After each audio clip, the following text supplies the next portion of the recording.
Hello guys, कैसे हैं आप सब? उम्मीद करते अच्छे होंगे। यहाँ पे देख सकते हैं हम गए हैं झुमराज बाबा के मंदिर को घूमने के लिए।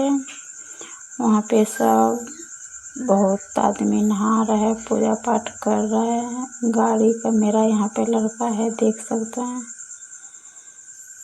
गाड़ी पर बैठ रहा है छोटा वाला।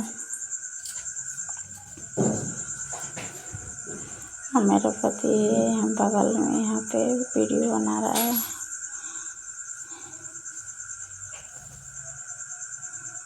यहाँ पे मैं आई हूँ बैग लेके, कपड़े उपड़े सब गीला था।